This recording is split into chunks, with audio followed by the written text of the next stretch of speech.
no? Sometimes itong mga websites ng mga kandidato na sa Congress or sa Senate medyo binabanatan rin.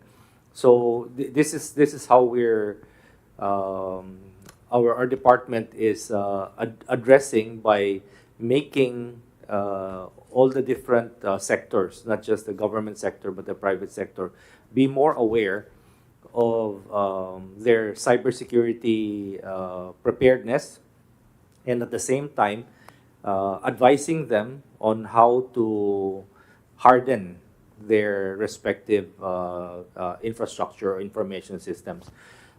Quite often, we've detected that the vulnerabilities that were exploited were old systems, what we call the legacy systems. So, maaring there are some agencies in government that have not updated their respective software. So doon napapasukan at doon na exploit in most occasions. The one if ever there are any compromises, we've seen that the data are old data. Some of them are being reposted again. So example, na-hack nila nung 2020.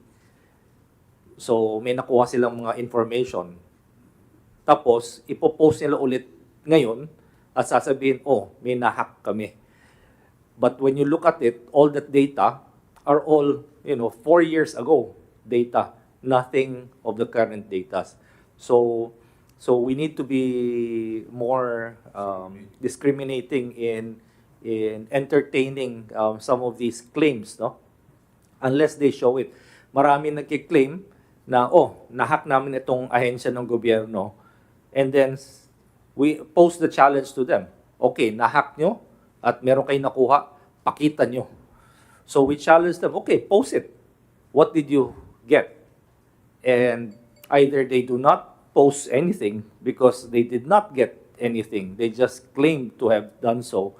Or if they post, we see that these are dated, old data. So that's how we're helping all the different sectors. But Sec, I'd like to zero in on this this particular story. Ang title po niya, Chinese hackers target Philippine president and steal military data. Some stolen documents related to dispute over South China Sea. Can you confirm that such an attack happened? Well, there are always attempts to do so, and in many instances, for attacks like those, we're able to detect them early on, and when we do so, we are able to secure the database, and we're able to secure the system so that it remains just an attempt. And not be able to compromise some of the more sensitive data. In some instances, attacks occur on the public-facing sites. So, example, we have help desks that are open to the public so that the public can regularly report, let's say, their concerns. So those open sites are really designed with minimal security because you want to allow the public to easily communicate with the different government agencies. So in most instances, yun ang unang tina-target ng mga hackers, and we detect it and we respond to it immediately. But as I said, if there are any claims that there were any successful extraction of any data, just show it. Show it. Then we will be able to see whether these claims are actually authentic or not. Other countries also experience the same thing, no? Attacks or claim attacks from different state actors or non-state actors. and claims that there have been breaches on the data. But I'd like to reiterate that so far, what we have seen is that no current information has been compromised. What we've seen so far are old data from many years ago that are being regurgitated or just to recycled just to make an impression that they were successful in doing so. Sir, last from my end, how are we doing in this cat and mouse game with hackers and scammers? Kasi yun, napapansin natin for a while na nahimik pero nabuhay na naman ulit yung mga tech scam eh. Yes. Actually, we're going after that. We are acquiring new systems and new equipment to do so because these scammers continually upgrade their game, no? And continually acquire new equipment. So, itong mga scammers dati, they have to depend on the telecoms network. So, they get into the telecoms network in order to do the scams. Now, they've acquired new devices where they do not even have to go into the network. Ang nangyayari niyan, kumbaga parang man in the middle. So when you open your cell phone, akala ng cellphone mo, kumukonect ka sa cell site ng telco. Yung palang kumukonect ka sa cell site ng hacker.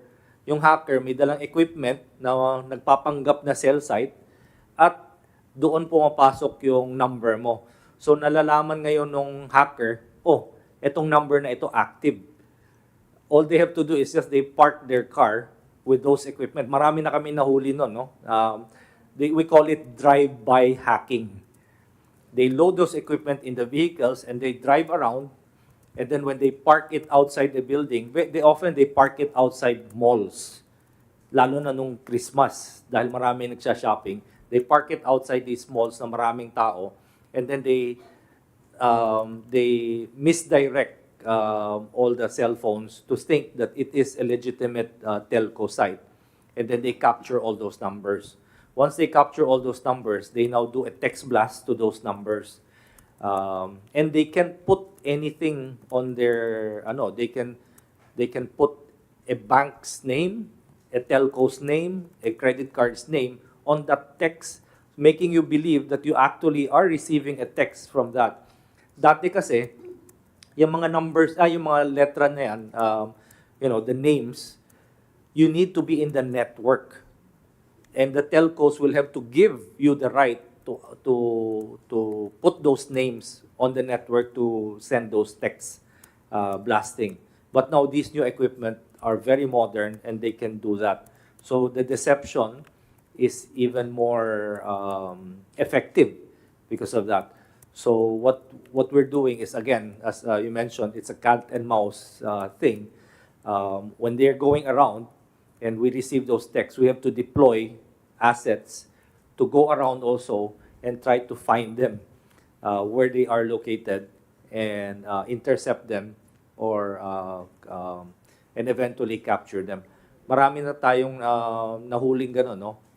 Most of these equipment are actually smuggled in because they are illegal. They're illegal. But sometimes, so kasi, itong mga equipment, ginagamit rin ng mga politicians, especially during campaign season. Dahil gusto nila mag-text blast ng mga campaign nila. So those are the same type of equipment that are currently being used by the scammers or the hackers. Pia Gutierrez, ABS-CBN. Balik po kay Secretary Bautista. Sir, could you tell us more about yung ways forward na diniscuss ninyo dun sa cabinet meeting on addressing yung mga delays sa implementation ng mga flagship projects? And may directive din po ba si Pangulo tungkol dito? Well, as there are so many issues, no, for us to be able to implement this program, no. One, as I mentioned, is resolution of issues relating to right of way, no. So, ang instruction ng President is to coordinate with all government agencies, no, so that all the issues are resolved, no. In fact, we have organized an interagency committee, no, among certain departments, no, like the PWH, the OJ, no, OSG, no, the SHUD, no, and other government agencies, no, for us to work together to resolve issues about right of way, no? Kasi ito ang isa sa mga pinakamalaking problem ng infrastructure implementation, no? Right of way, no? And sa pamamagitan ng pagtutulungan ng lahat ng mga departments, we should be able to resolve these issues, no? But yung office ng Solicitor General will really help us, especially in pursuing expropriation cases, no? So that we can take possession of those properties that we need so that we can implement our projects, no? Sir, could you give us an idea kung gaano kalaki po yung problema natin on the delays? And meron po ba tayong major infrastructure project na ni-expect po natin na madedelay because of these problems? Well, as we have discussed, no, may mga resolution naman, no. So we're expecting that even with all these problems, no, we should be able to implement the projects still on time, no. Yun ang objective talaga namin, no, for us to be able to implement this project on the newly established timetable, no? Kasi karamihan dito started during the previous administration, no? There's even a project that started during the Aquino administration, and there are still issues that we need to resolve, no? But with all those projects and ways forward plans that we will implement, no, we're expecting that we will be able to resolve these problems and implement the projects still on time, no? Another question po kay Secretary Uy. Sir, some companies have sounded alarm yung sa paggamit po ng mga scammers ng mga text hijacking devices where kahit po yung legitimate number or yung account na pinantetext nila na naha-hijack po ng mga scammers. Are we doing something specifically to address this? Yes, actually, we've been meeting with the telco providers as well as NTC, no, in order to find a solution on how to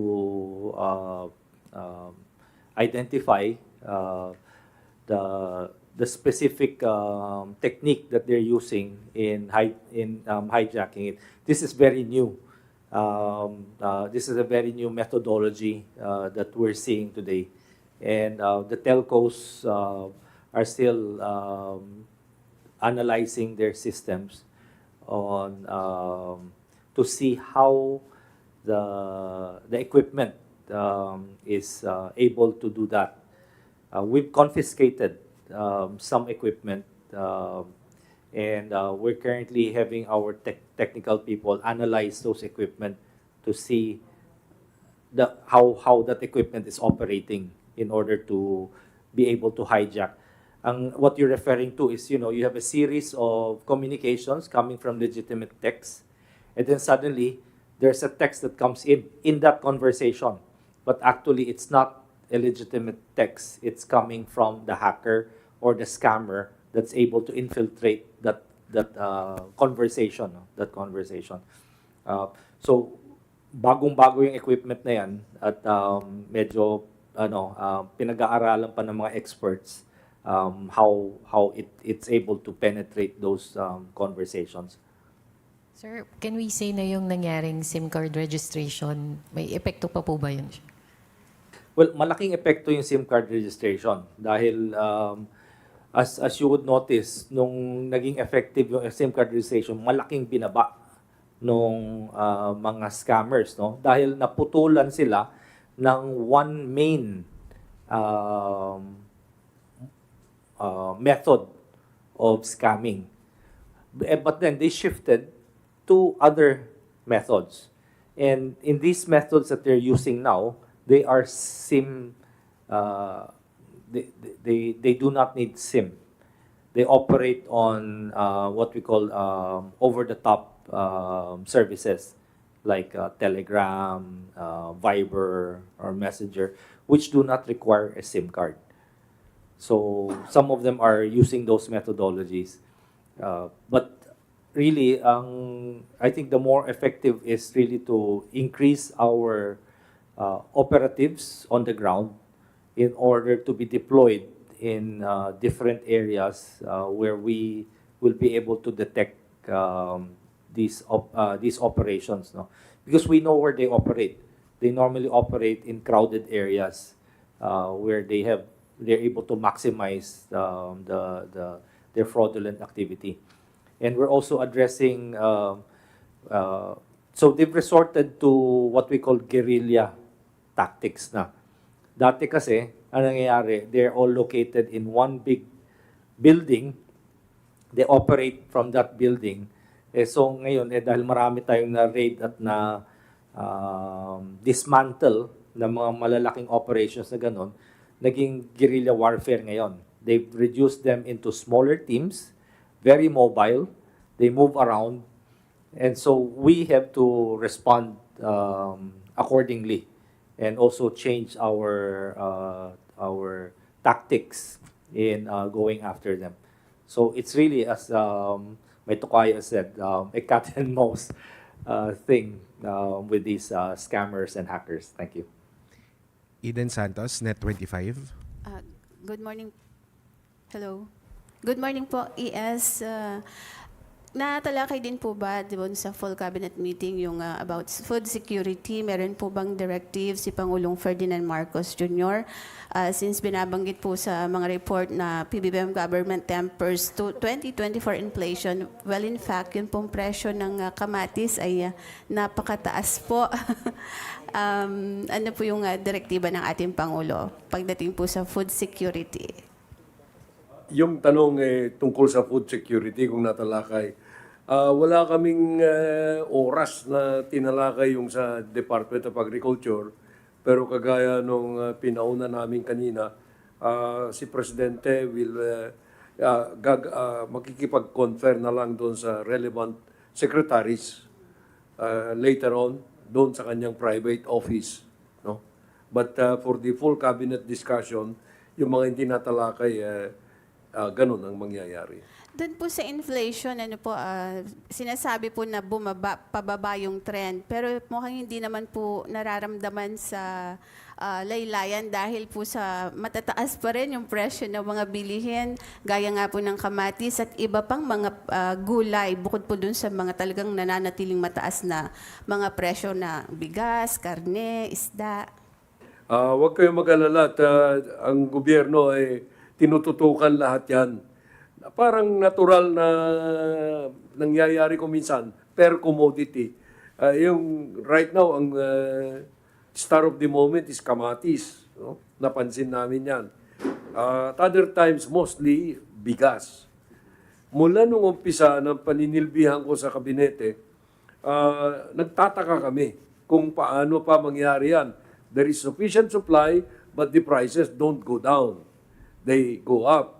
So we have been very active in prosecuting yung mga hoarders. But that is only one part of the explanation. Ano? Merong smuggling. But we are looking at all this. Yung kamatis is local production. Bakit mataas? I was watching the broadcast last night and I wondered why this could happen to us, an agricultural country. Pero huwag kayong mag-alala. The NEDA is very confident that the inflation rate will be very, very low. I just don't know how the respective departments who are responsible for their respective areas will address this issue of bringing down the rate of inflation. Thank you, ES. Ana Badjo, GMA News Online.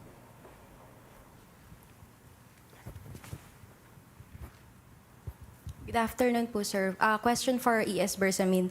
Sir, other matter lang po. How does the palace view the presence of China's monster ship in our exclusive economic zone, sir?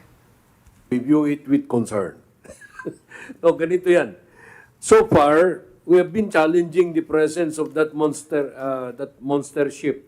The Coast Guard, our Coast Guard, has always been very alert in following up yung presence of that monster ship.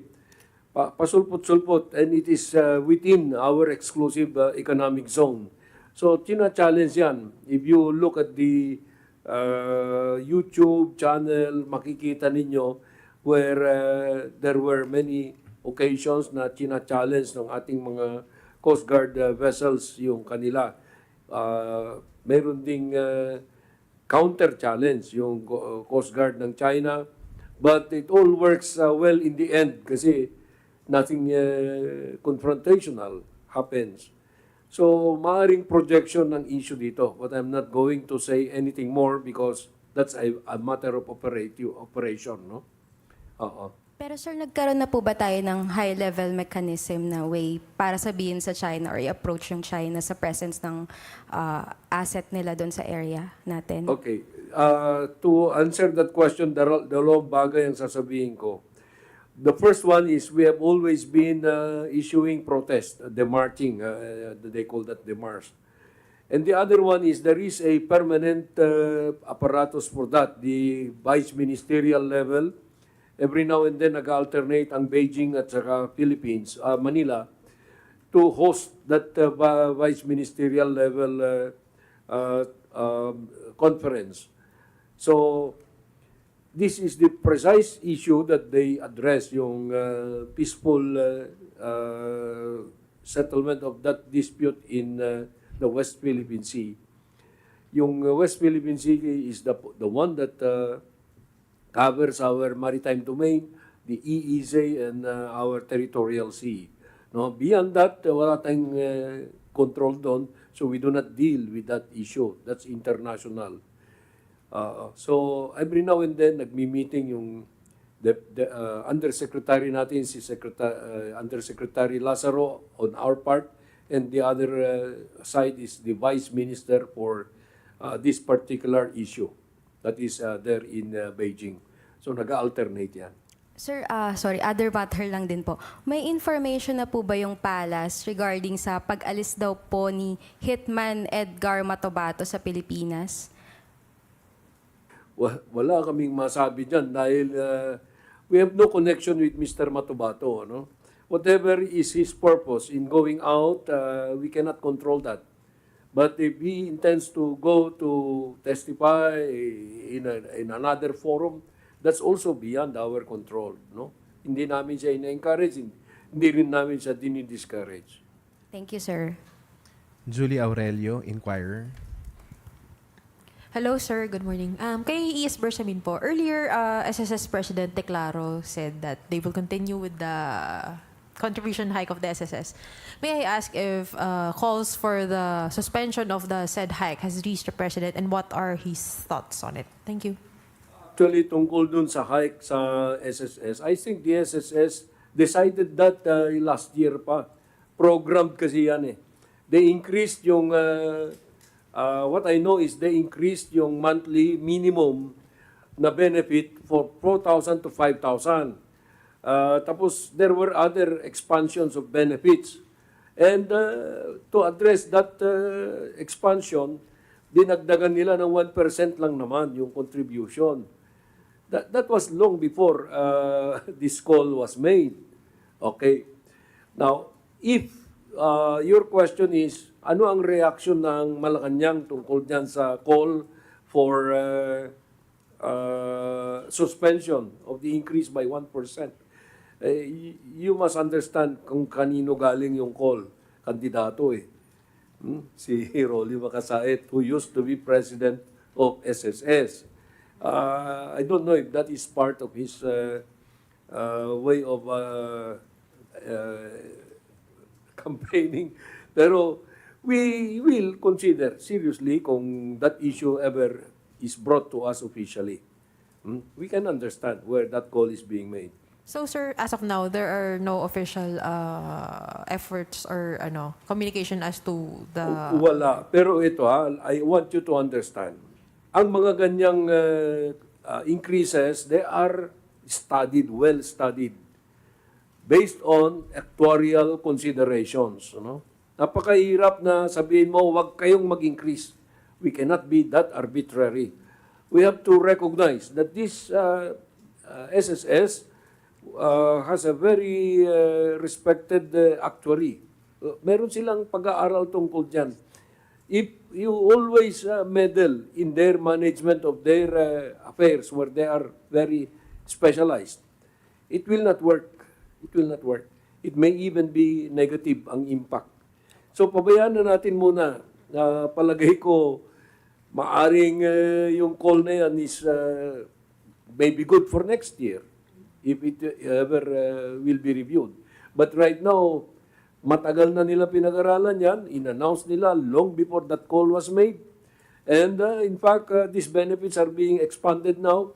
So why don't we just let that process continue and produce results that were predicted by actuarial studies? Thank you, sir.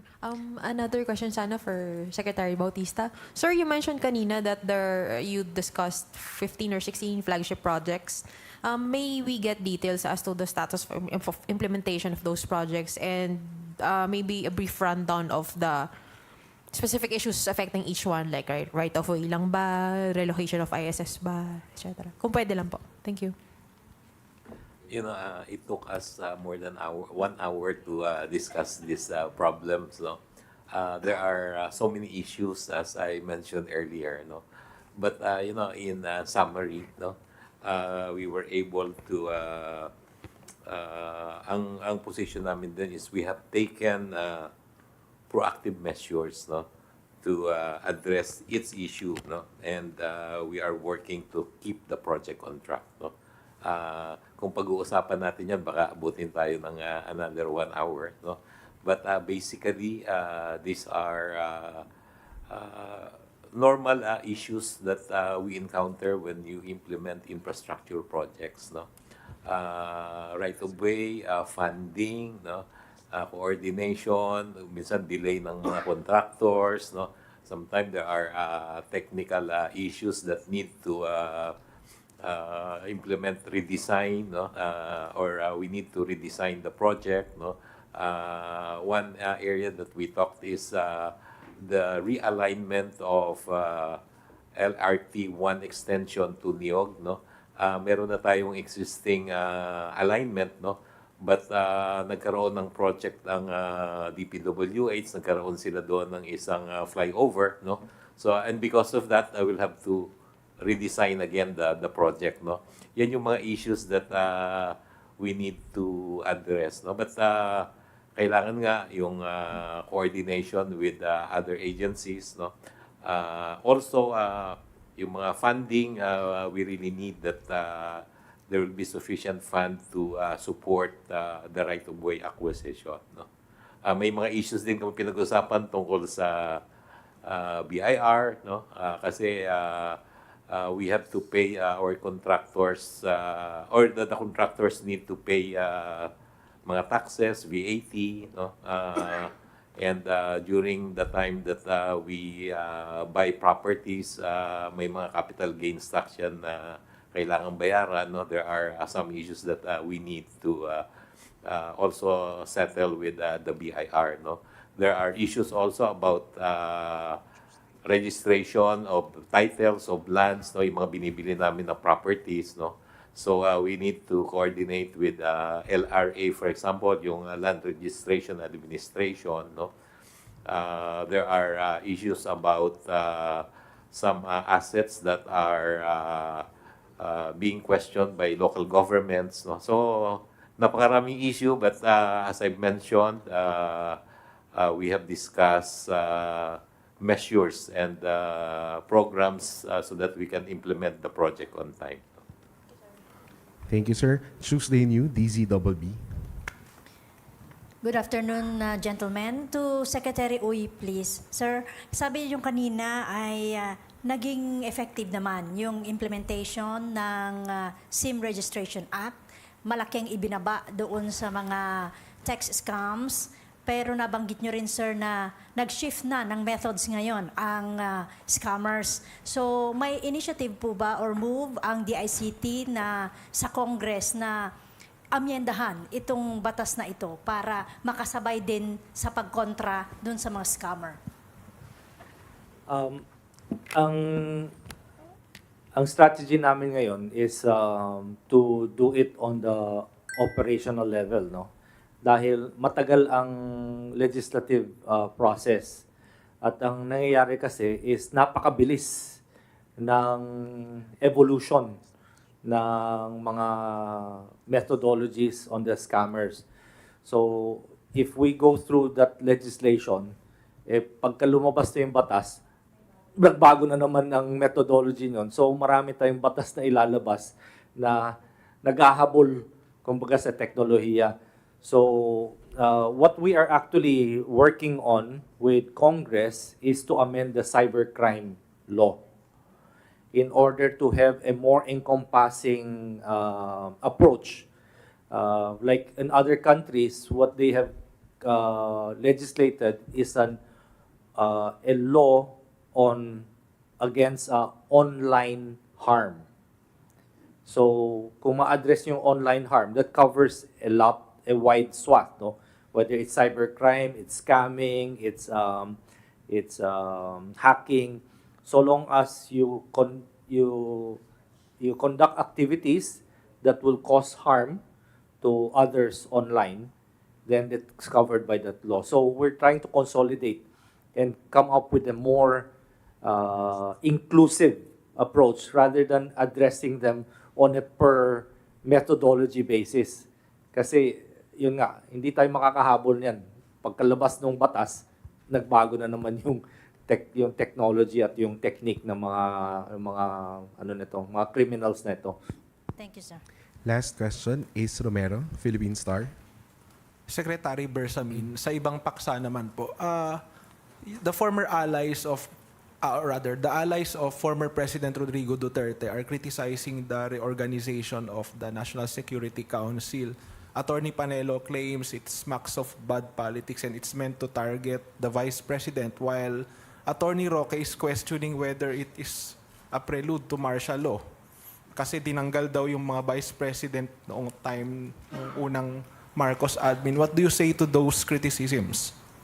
Long bagay, ano. Meron ako nabasa na something that reminded me that Panelo, during his time as presidential advisor, was also advocated the exclusion of then Vice President Leni Robredo. No? So he has no moral authority to question the decision of the President. But the second thing that I would like to emphasize here is this. Look at it this way. The National Security Council is an advisory body. And this is an advisory body in relation to the President as the Commander-in-Chief. So the President has the right as well as the responsibility of seeing to it that whoever advises him is within his fullest trust and confidence. Now, I am not saying that the Vice President has already does not anymore deserve to be trusted. But I'm just saying that with the recent developments, it is not going to be good advice or good action on the part of the President to still have her on board. Now anyway, the President has the absolute power, the power of absolute reorganization, meaning he can choose the people he listens to or he would listen to. So if the National Security Council is supposed to be including members who are trusted by the President, then let it be understood in that light. Wala kaming personalan, but my statement before was the Vice President has ceased to be relevant as far as the responsibilities of that membership in the National Security Council is concerned. Secretary, how about the question of Attorney Roque that the President is supposedly, whether the President is considering martial law because of these changes in the NSC? Alam mo kung iniisip mo yan lagi, that's malicious, ano? Because The Constitution is very clear when may a president declare martial law. I don't think it is in the mind of the president right now. What he has in mind is the economic prosperity of the country, the health and welfare of the people, especially those of the lower classes, and the prioritization of his legacy projects. No? The president accepts that as the number one concern. It's not about martial law. It's not about extending himself in power. No, he has no thinking about that. He does not even think in those terms. Malicious talaga si Mr. Harry Roque. Salamat po. Thank you very much, Executive Secretary Bersamin, Secretary Bautista, and Secretary Uy. That wraps our press briefing for today. Good afternoon and thank you.